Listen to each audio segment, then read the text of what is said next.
Good evening, everyone. My name is Tim Sterks. I'm CEO of Go Smart Digital, part of the Go Family Group. And Go Family is part of the South Pole organization.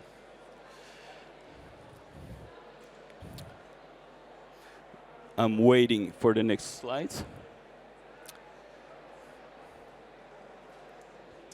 So, Go Smart Digital, what is it?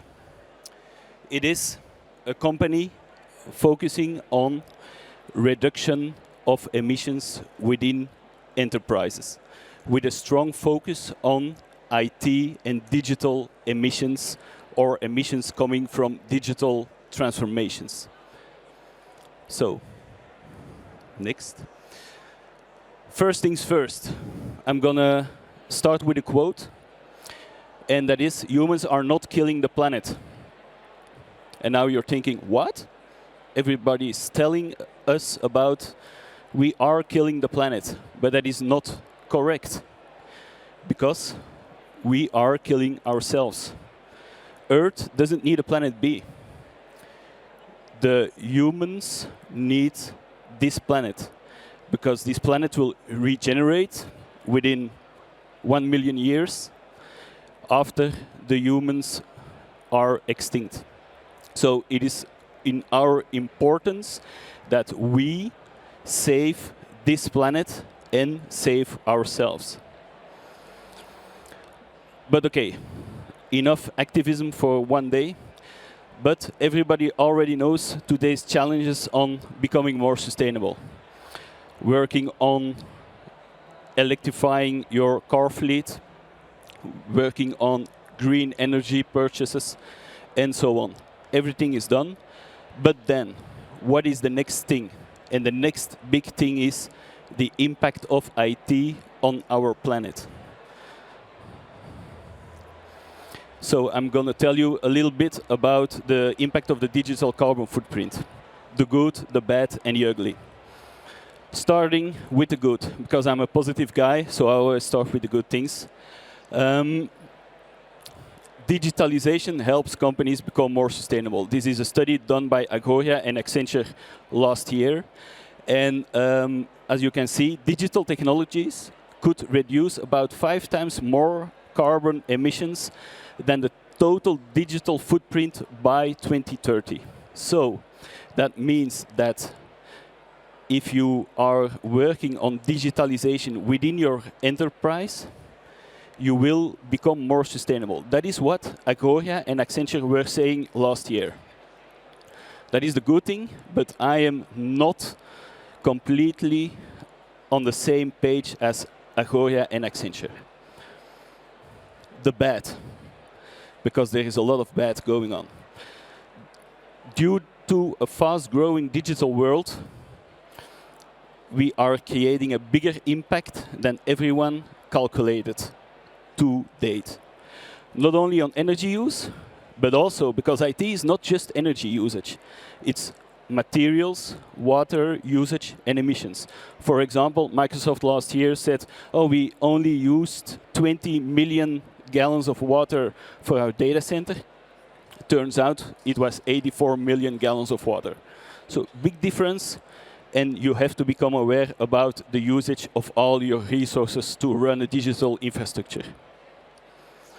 So some clippings. I will skip this because we're running out of time, not only on the slideshow, but also on the planet, so speed things up. But yeah, okay, main topics, a lot of energy usage, a lot of energy shortages, especially in Holland, Amsterdam, big e-waste, and big problems on the chip industry. Nowadays it's a little bit better, but remember COVID. And I think a lot of people ordered a car and are still waiting for their cars. To give you some numbers, digital share of greenhouse gas emissions, 2013 was low to 2.5% of the total share of greenhouse gas emissions.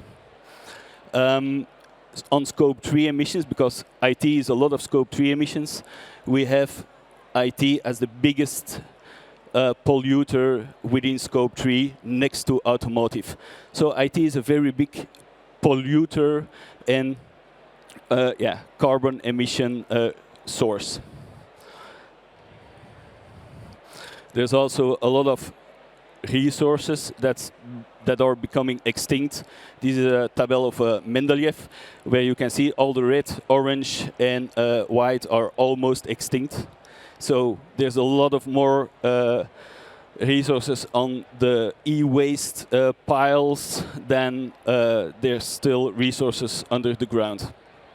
To give you an idea, IT's emissions are equivalent of the UK, the total emissions of the UK. Training an AI model is the same as driving 5 average cars over their complete lifetimes. And data centers, okay, a lot to say about data centers, but they are consuming a lot of energy. What we do, quick. We score your IT sustainability, and we made a very nice visual. Nobody has seen it, but we call it the Nutri IT scoring model. Of course, you've seen it because it's the same on vegetables and on your pizza in your local supermarket store. So we measure, we score your evolution, and we benchmark your company against other companies. It's quite innovative, and it's very insight. We offer you a lot of insights on how to do better. And how you can do better, you have to contact me. So we have 3 main topics: IT for green, the right usage of IT; green IT, the right sizing of IT; and procurement, right sourcing of IT. Because a lot of companies offer laptops, smartphones, tablets to their employees. Not needed. You can just do better procurement and use better products. And of course, we offer continuous guidance on your journey on becoming a green company. Some quick tips: do not use email attachments as an individual user, because emails are a very big source of emission data. You have to do a digital cleanup on your iPhone, delete all your dick pics, and delete all your pictures of kittens and dogs, and maybe some people you don't like anymore. Of course, Go Smart Digital is part of the Go Family group. And Go Family, why Go Family? Because we do reductions, but also we give back together with Sarah from Go Forest. And I'm happy to invite her here on stage to talk about giving back with Go Forest.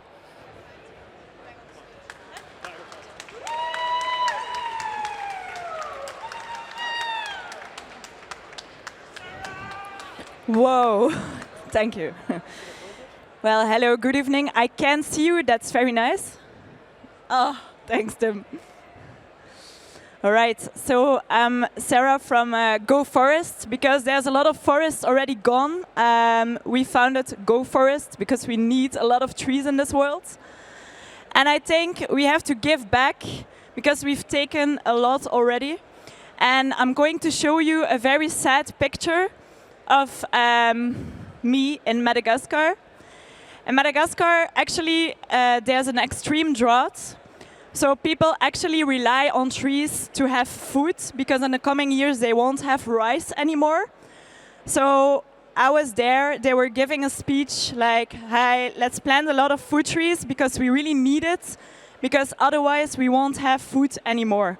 I think it's one of the saddest speeches I ever heard in my entire life. But I realized that trees are really important systems. They are just not carbon stofzuigers, I don't know in English, vacuum cleaners, but they are really systems for people, for their livelihoods, and to produce foods.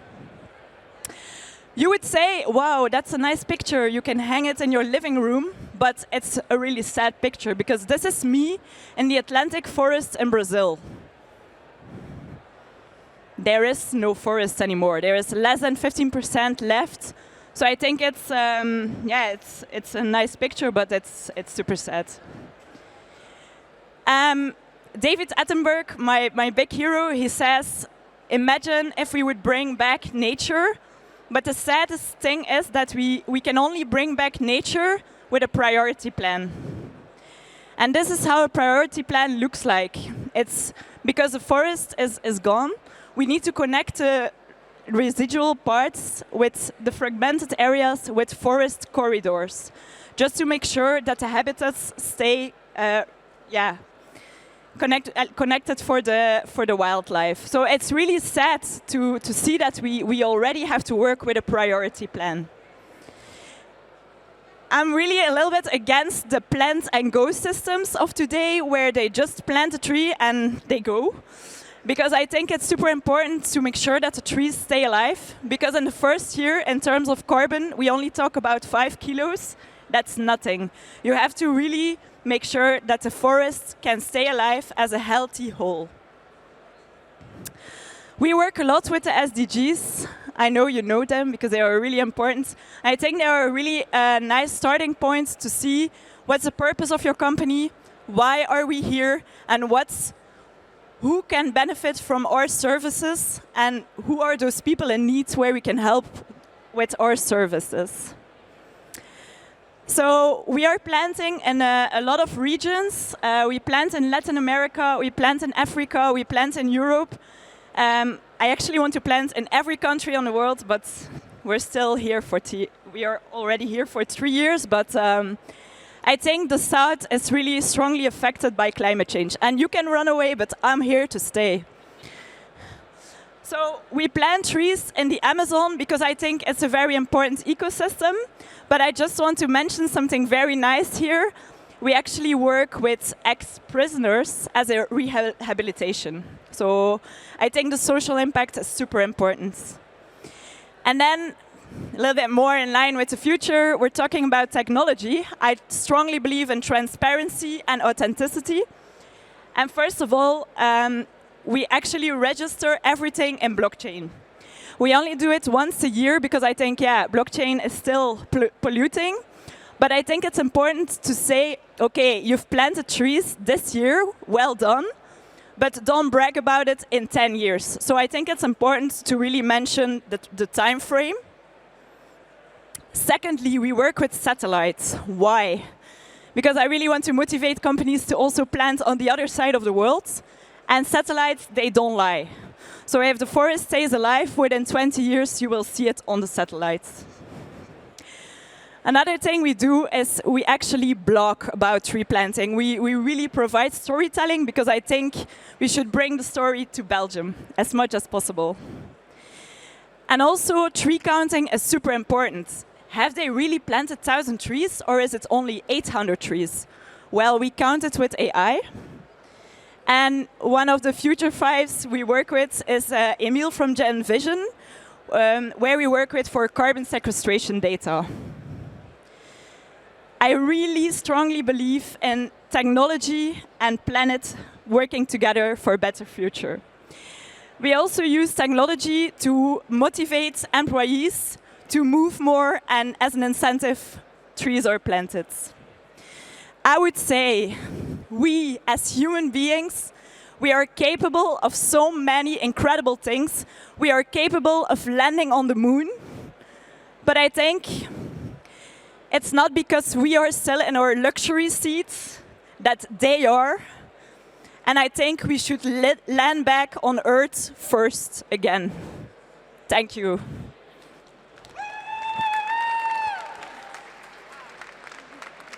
Thank you, Sarah. Before I let you go off stage, I have one question for you. So, you started out as a student entrepreneur. Yeah. You've pivoted multiple times throughout your journey, and now you're doing such amazing things. Thanks. What made you keep on pushing? Well, in the beginning, everyone laughed with me because I wanted to plant trees 3 years ago, and I must say, even my friends, they were laughing with me. But it's not a trend. It has to become the norm, because if you see what's happening all around the world, we should bring back nature like we are having breakfast. It has to be something logic. Okay, so you just have to believe in your own project and keep on going, go for the end goal. The most important person who has to believe in yourself is yourself. Okay, I think that's a very great tip. You have such an inspiring story, and I think a lot of young entrepreneurs here will take that tip with them. Thanks a lot for having me. Thank you very much. Thank you. Bye.